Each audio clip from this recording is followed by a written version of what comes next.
On the morning of 2016, I prepared myself to run some errands. I had a burst of energy because I was getting ready to take our church youth group out for our first ever bowling outing. I decided to run some quick last-minute errands, get some signs together, some snacks for them to munch on, and just get some things in order so that way we can have a fun, exciting evening together. And it's funny how God works, how life works. You're doing God's work or you're doing errands and you're excited. And within a blink of an eye, you find yourself in a car accident. My name is Angel. I'm the host of Have Faith, Let It Begin. And this episode is called Car Accident.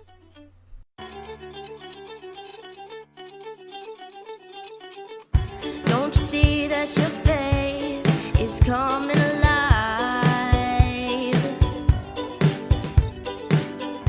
Don't you see that it's tested every time? He's the one that makes your life divine.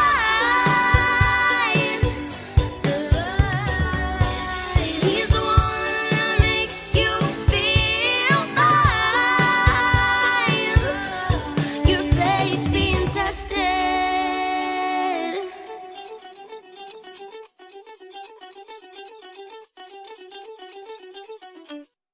Hello everyone and welcome to Have Faith, Let It Begin.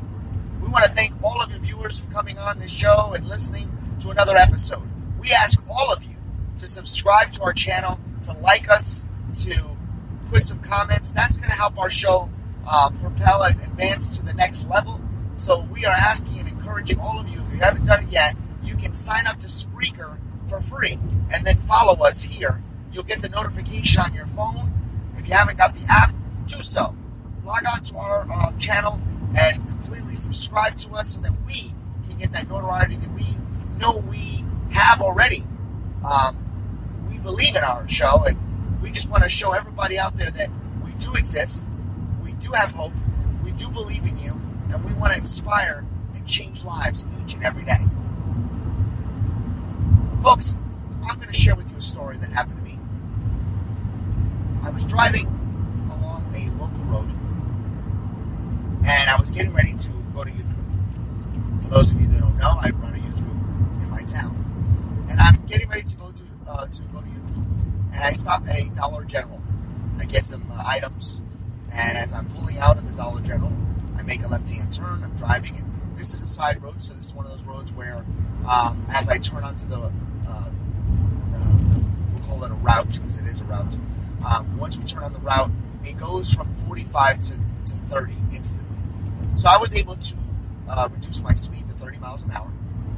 And as soon as I reduce my speed, there is a local Dunkin' Donuts where a drive-thru is literally letting people out. Now, if you know my town, a lot of people don't slow down and let you go. I felt bad because I could see that there was about 6 cars ahead of us, and the cars were not letting certain people out. I took it upon myself to slow down and let a car out of the drive-thru area of the Dunkin' Donuts. So they came from my left and they merged onto my road and they became the car in front of me. At that moment in time, I decided to play a song because I was excited to go to youth group. So I went and pushed the radio. And I turned the radio on and I selected my iPod setting. As I was doing that, I had my foot on the gas, and in that second, when I was looking for that song and to turn it up, it was too late. Bang! I hit the car that I let in front of me. Now, the first thing I thought about was, oh my goodness, I hope I didn't hurt anybody. I hope I didn't put myself in danger. I noticed already there was smoke coming out of my car. We were able to pull off to the side, and I got out of the car. I went over to the young lady. There were 2 ladies inside, and she immediately came out and apologized. What had happened on her end, mind you, I'm not saying it was her fault by any means. I hit her, especially in New York State law. It doesn't matter even if it was kind of their fault. I'm not saying it was, but I'm just saying if it was, you hit them from behind, it's your fault no matter what. Well, the young lady jumped out of the car and said, "Are you okay? I'm so sorry. I stopped abruptly. I'm like, it's okay. Don't worry about it. Are you okay?" And she's like, "I'm fine. It's my dad's car." And I'm like, "Oh, I'm so sorry." And what had happened, finding out later, is that she was coming out of the drive-thru, and her friend and her were in the car, and they pull it out. Now, what happened was, before I let them out of the drive-thru, what had happened was they were having difficulty with their order as it was. So the person who was handing them the order was saying, they have to repeat the order and they hand it to you. Well, it was wrong, so then they had it mixed up. So by the time they got their bag of 2 coffees, and I believe it was, a food item, they wanted to double check because they just felt like the bag was still light. So when they were pulled out by me, and I let them out, they started to move forward, and in about 400 feet, they realized it was the wrong order, and she slammed the brakes.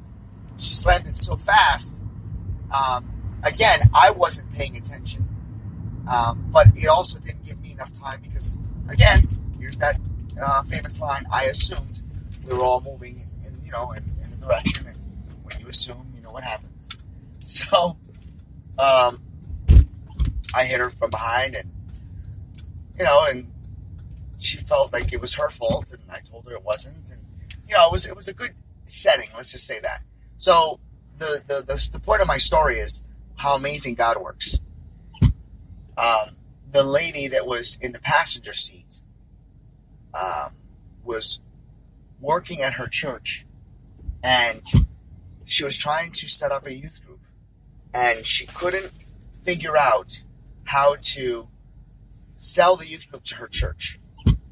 There were not enough people in the ministry that were willing to participate in youth group. So when she saw all the stuff in my back seat, which was thrown, forward, she was inspired by the fact that I did so much for the youth group. So as I was showing her the stuff, we're waiting for the police to arrive and stuff like that. One of the other ladies says, "You're bleeding." And I said, "No, I didn't know that. Where?" And I looked down, it was my hand. My hand had hit the dash so hard that I got scratched. When you bleed, it looks like it's bad, but when you clean it up, it's this little itty scratch.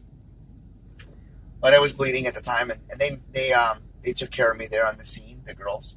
And I, at that point, reached out to the young lady and said, "If there's anything I can do for your youth group, if I can help you out with a presentation or anything I can do, let me know." And, some of you may think, "Well, wait a minute, man, you got into a car accident. Weren't you mad?"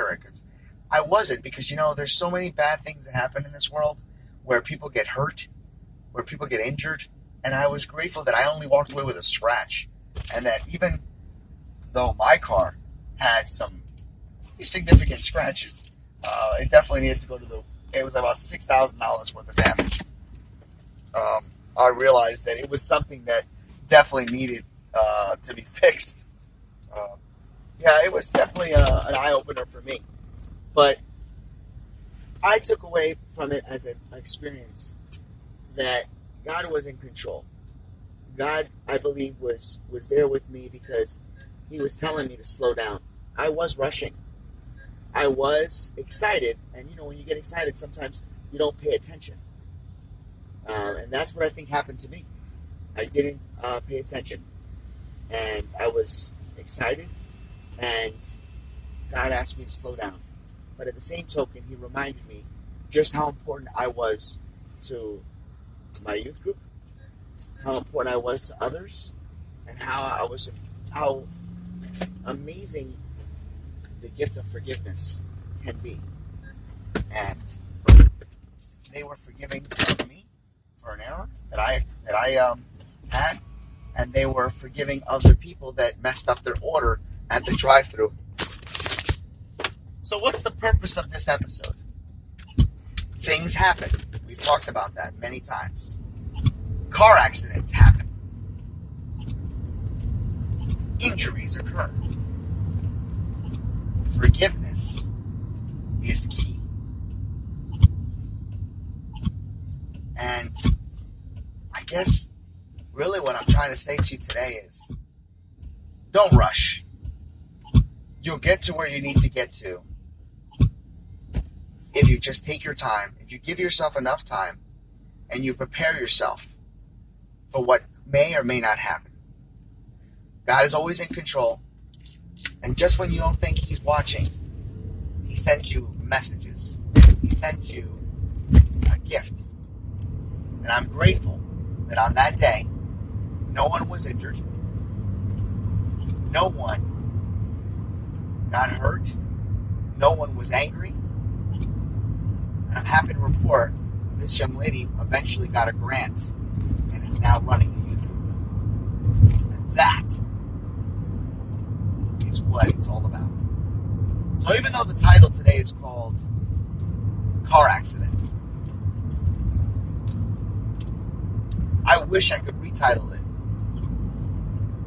Car Accident Overseen by God. That's all I wanted to talk to you about today. May God bless you. And may all of you have a safe drive home. And remember that when you're out and about, keep yourself and keep your eyes on the road. Pay attention. And always remember to have faith. Let it begin.